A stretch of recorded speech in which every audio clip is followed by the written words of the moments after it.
कारी साहब की बीमारी का जिक्र किया, जो मुल्क को एक बीमारी लगी हुई है वो है कर्ज़ की बीमारी। अब इतना कर्ज़ में मुल्क डूब गया है कि अब तहरीक इंसाफ की हुकूमत में ये काम होगा जो जिसके सख्त खिलाफ थी हुकूमत। खबरें आ रही हैं कि एयरपोर्ट्स, शाहराहें, पार्क्स, यानी इस तरह की चीज़ें अब गिरवी रखी जाएंगी। क्यों? क्योंकि कर्ज़ चाहिए इस मुल्क को, और कर्ज़ के लिए जिस तरह कहते हैं ना, घर के बर्तन अब बेचने की नौबत आ गई है। अल्लाह, बस क्या कहें, बड़ा दुख होता है ऐसे लफ्ज़ बोलते हुए।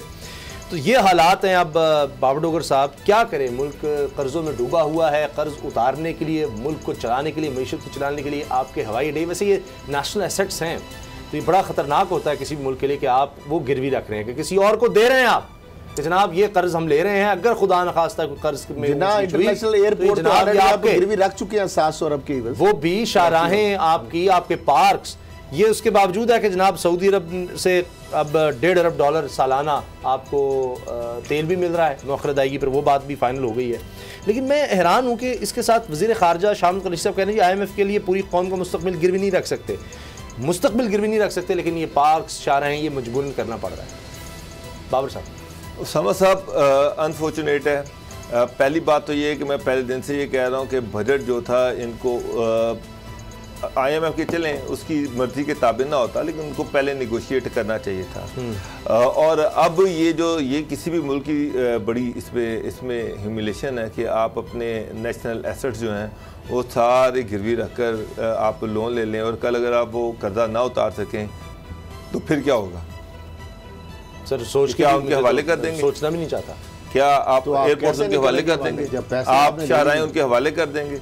अगर नहीं करेंगे तो आपकी इंटरनेशनल मार्केट में क्रेडिबिलिटी खत्म हो जाएगी, कोई आपको कर्जा नहीं देगा।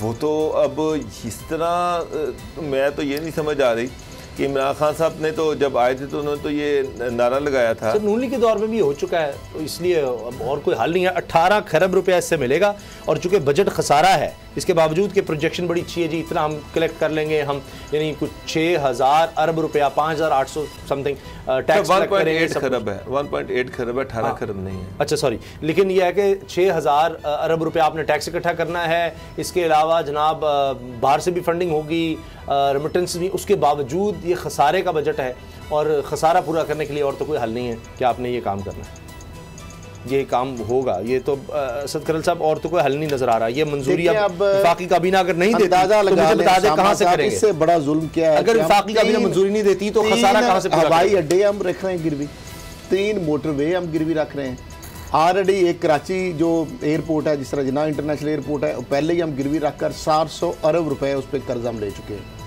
और 980 बिलियन का अंदाज़ा लगाया गया है। इस्लामाबाद जो वजारत खजाना ने कहा है कि लाहौर एयरपोर्ट जो है उनकी वैल्यू लगाई गई है 230 अरब, मुल्तान एयरपोर्ट की वैल्यू का अंदाज़ा और इस्लामाबाद एक्सप्रेस जो है उसकी वैल्यू का अंदाज़ा 320 अरब लगाया गया, और 470 अरब इस तरह उसका लगाया गया अंदाज़ा। अब मुझे ये बताएं कि जिस मुल्क के अंदर आप अपने हवाई अड्डे जो है गिरवी रख दें, आप अपनी जो मेन मोटरवे जो शाहराहें हैं वो गिरवी रख दें, आपका जो TV स्टेशन, आपके रेडियो स्टेशन, आपके और बहुत सारे, यानी ये एक आपकी जो असास तनसीबात में आता है, आपका किसी भी मुल्क का जो शाहराह हैं, जो उसकी सड़कें हैं, मेन शाहराहें हैं, और जो उसके एयरपोर्ट है, अगर आप गिरवी रख दें तो जिस मुल्क से आप कर्जा लेंगे, जब चाहे वो आपको कह दे चले भी निकले आप यहाँ से, ये फारग हुआ, आपको जहाज आपके उड़ने दे, आपके खड़े होने दे, ना होने दे, आप किस तरह बाल सकते हैं?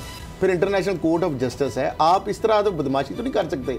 तो लेकिन मैं समझता हूँ इस पे जो बेहतर है आप इससे पेट पे पत्थर बांध लें, आप स्टेरिटी मेजर का इख्तियार कर लें, लेकिन ये मुल्क की तनसीबात, मुल्क की जो इंस्टॉलेशन, मुल्क के जो आपकी शाहराहें, आपके हवाई अड्डे अगर आपने गिरवी रख के, तो फिर पूरा मुल्क ही आपने समझे गिरवी रख दिया, पीछे रह क्या जाता है? पहले कुछ चीज़ें गिरवी आ गई, आप उस वक्त तनकीद करते थे। अब जब आपकी हुकूमत आई है, आप उस वक्त आप कह रहे थे इतने 1000 अरब कर्जा ले लिया हुकूमत ने, 13,000 अरब तो आपने भी कर्जा ले लिया 3 साल में। इतना अगर उन्होंने ज़्यादा लिया है तो आपने कौन सा काम लिया है? और ये आप कह रहे हैं आप कर्जा चुकाने पे, तो वो भी यही कहते हैं कि हमने भी जनाब कर्जा उतारने के लिए किया। तो ये आप अल्लाह तल्ले अपने बंद करें, और वो चीज़ें जो है आप अगर मुल्क की ये तनसीबात को असास सारा किस लिए है? क्योंकि सर गिरवी रख के आप यहाँ पे खुद मुख्तारी जो है, सवरेंटी जो इमरान खान साहब पेंशन देनी है, यहाँ पे आपने उतारने हैं, लोगों को सेहत की सहूलत आपने देनी है, किस तरह से? ये अभी ये कह रहे हैं कि इकोनॉमी का पहिया चल गया है, अभी ये कह रहे हैं कि इस बजट में कोई ऐसी चीज़ नहीं है जिसको क्रिटिसाइज किया जाए, ये अवामी बजट है। अब अगर ये अवामी बजट है तो पाकिस्तान का प्राइड क्या है? पाकिस्तान का प्राइड है उसकी सड़कें, उसके एयरपोर्ट, उसकी शाहराएँ। अगर आपने वो गिरवी रख कर वो बेच के आपने मुल्क को चलाना है तो फिर तो दूसरा टैक्स है सर। टैक्स आप तभी तो टैक्स छूट ली है ताकि लोगों को सहूलत हो। अब वहां से बचाने जाते हैं तो फिर इसके अलावा तो कोई हल नहीं है। मुझे बता दें, ये जो 1800 अरब रुपए का अगर खसारा हो रहा है तो ये कैसे पूरा होगा? कोई आपको और तो कोई सहूलत है नहीं। IMF का तो ये बजट में कहते हैं ना, बजट में बताते कि ना हमारे पास पैसा कोई नहीं है और हमने अगर इसके सारे को पूरा करना है तो हम ये सड़कें गिरवी रखेंगे, ये एयरपोर्ट गिरवी रखेंगे, ये चीज़ें गिरवी रखेंगे। जब इमरान खान साहब ने जब इक़्तिदार में आना था, उन्होंने जो 100 दिन का मनसूबा बनाया था, उसमें जो प्लानिंग दी थी उसमें एक चीज़ ये थी कि जो सरकारी ज़मीनें हैं, ये इतने बड़े बड़े डिप्टी कमिश्नर्स के घर हैं, ये इतने बड़े कमिश्नर्स के घर हैं, ये जो ब्यूरोक्रेसी के घर हैं, ये जो GORs हैं, ये जो बड़े बड़े गवर्नर हाउसेज हैं, इन सब को बेचा जाएगा और इनकी जो ये जो जगह है, ये जो पैसे हैं, ये वहाँ पर लगाए जाएंगे। अब आप ब्यूरोक्रेसी के सामने बैठ गए हैं। गवर्नर साहब जो है आपके गवर्नर हाउस छोड़ने को तैयार नहीं है, ब्यूरोक्रेसी GORs को नहीं छोड़ने को तैयार है। अल्टीमेटली कराची में उस दिन पर ये खरल साहब खुद कह रहे या पढ़ रहे थे कि 750 अरब रुपए की सरकारी ज़मीन है सिर्फ कराची में जिस पे कब्जे हुए हैं। मैं मतलब वो कब्जे छुड़वाएं।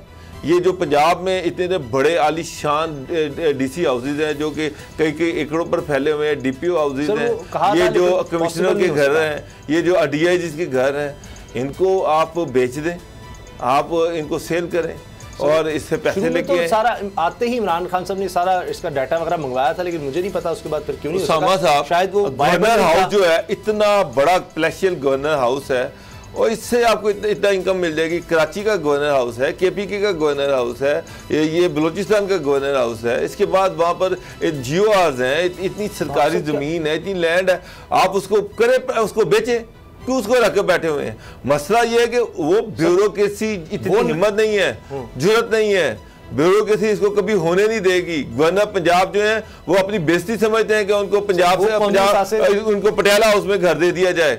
तो जब आपके अपने जो आपने खुद बयाना दिए हुए हैं आप उनको ही पूरा नहीं कर पा रहे तो फिर तो समझ ये बातें सर, आपकी बातें दुरुस्त हैं, इमरान खान साहब सही कह रहे हैं ना, लेकिन जब हुकूमत में आते हैं सर वो बातें और होती हैं। अब गवर्नर हाउस ये कहना बड़ा अच्छा है वो कि जी अब तक यूनिवर्सिटी बनाने का, ताकि वो किसी को देना बड़ा मुश्किल है कि वहाँ क्या प्लाजे बना दें। अब मिसाल के तौर पर गवर्नर हाउस बड़ी प्राइम लोकेशन पर जा सकते हैं, बेचने के हक में नहीं, लेकिन रिसोर्सेज है जो सैकड़ों एकड़ पर मुहित है, दर्जनों एकड़ पर एक जो बंगला है सरकारी जो है किसी जिले में या आप डिविजनल लेवल पे, तो उसको अगर वो बड़ी कीमती यानी पोश इलाकों में वहाँ पे अगर आप शॉपिंग मॉल बना सकते हैं, वहाँ पे आप प्लाजे बना सकते हैं और उनको लीज पर दे सकते हैं, उनको शॉप्स, वो चीज़ें।